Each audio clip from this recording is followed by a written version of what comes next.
دوستوں نے سوال کیا ہے کہ نفس کو کنٹرول کیسے کیا جائے۔ نماز پڑھنا چاہتا ہوں لیکن کبھی 3 پڑھ پاتا ہوں اور کبھی 4۔ ایک دوسرے دوست نے سوال کیا ہے کہ فحش ویڈیوز دیکھنے سے بچنا چاہتا ہوں لیکن کبھی بچ پاتا ہوں اور کبھی دیکھ لیتا ہوں۔ نفس کے بارے میں ایک اہم بات ذہن میں رہے کہ یہ آپ کا اپنا ہے اور اپنا نہیں بھی ہے، یہ آپ کا دوست بھی ہے اور دشمن بھی۔ اس میں ایک ضدی بچے سے لے کر ظالم دشمن تک کی تمام کردار موجود ہیں کہ جنہیں یہ بخوبی نبھاتا رہتا ہے۔ اس کا مقصد آپ کو گرانا نہیں بلکہ اپنا آپ منوانا ہے، لہذا کچھ حکمانہ تدابیر اختیار کر کے اسے بآسانی کنٹرول کیا جا سکتا ہے۔ ایک تدبیر تو یہ ہے کہ آپ اگر اپنے فرائض کی حفاظت چاہتے ہیں تو سنت کا اہتمام کریں، سنت کی حفاظت چاہتے ہیں تو نوافل کا اہتمام کریں۔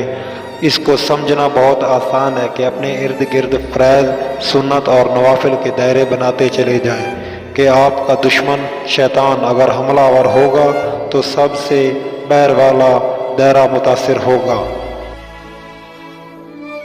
اگر آپ نے شیطان سے حفاظت کے لیے اپنی ذات کے گرد دائرہ ہی صرف فرد کا بنایا ہے تو اس کا حملہ ہی فرد پر ہوگا اور متاثر بھی فرد ہی ہوں گے۔ مثال کے طور پر اگر آپ تکبیر اول کا اہتمام کرنے والے ہیں تو کبھی وہ رہ جائے گی لیکن جماعت مشکل سے ہی رہے گی، اور اگر آپ جماعت کی نماز کا اہتمام کرنے والے ہیں تو کبھی وہ رہ جائے گی لیکن نماز مشکل سے ہی قضا ہوگی، اور اگر آپ بس نماز وقت پر پڑھنے کا اہتمام کرتے ہیں تو کبھی نماز قضا ہو جائے گی اور کبھی ادا، اور اگر آپ صرف نماز پڑھنے کا اہتمام کرتے ہیں تو کبھی نماز چھوٹ ہی جائے گی۔ بہت آسان ہے کہ اگر تہجد کے چھوڑنے پر آپ افسوس کرنے والے میں سے شامل ہیں تو انشاءاللہ نماز قضا ہونے پر افسوس کرنے والوں میں سے نہیں ہوں گے۔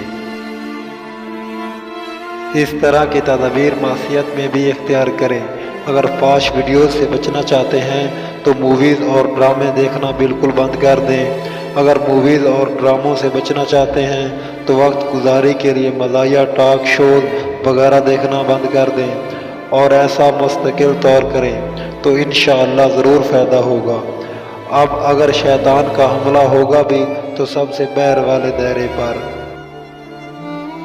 دوسرا یہ کہ اپنے نفس کو یہ احساس دلاتے رہیں کہ اس کی مانی جا رہی ہے، یہ بہت ضروری ہے، ورنہ تو وہ آپ کو گرانے کی پوری کوشش کرے گا، اور اگر وہ اس کوشش میں لگ گیا تو گرنا آپ ہی کا مقدر ہے، اس کا نہیں۔